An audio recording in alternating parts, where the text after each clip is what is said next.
điều gì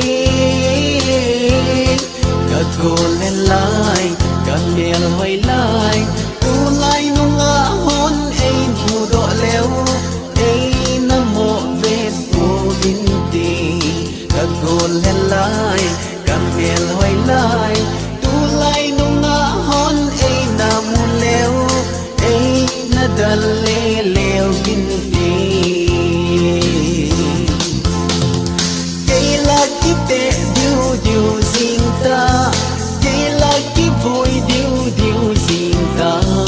nung ngã hoài lá cắm điều điều gì các cô lên lại các mẹ hoài lại tu lại nung ngã hôn ấy mù độ leo ấy nam mộ về cô vinh tì các cô lên lại các mẹ hoài lại tu lại nung ngã hôn ấy nam mô leo ấy na suy lê leo vinh tì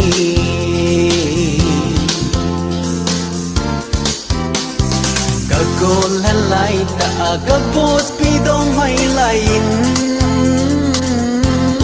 ấy na kimun ấy tha ta boy in dòng kamunin kal tha ta boy zam dingin ka zam dan tay ka boss pi in ay mudonin in dòng kamunin kal tha ta boy zam dingin ka gu zam dan ni đây là kiếp tệ điều điều gì ta đây là kiếp vui điều điều gì ta nung ngã hoài lá cắm điều điều gì các cô lên lại các mẹ hoài lại tu lại nung ngã hôn ấy mù độ leo ấy nam mộ về cô vinh tì các cô lên lại các mẹ hoài lại tu lại nung ngã hôn ấy nam mô leo ấy na suy lê leo vinh tì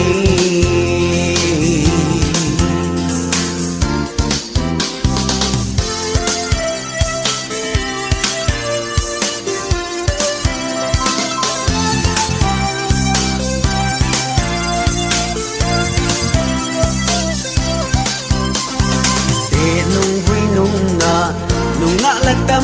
điều gì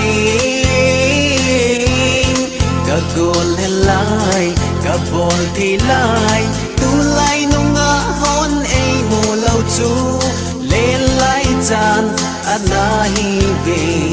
các cô lên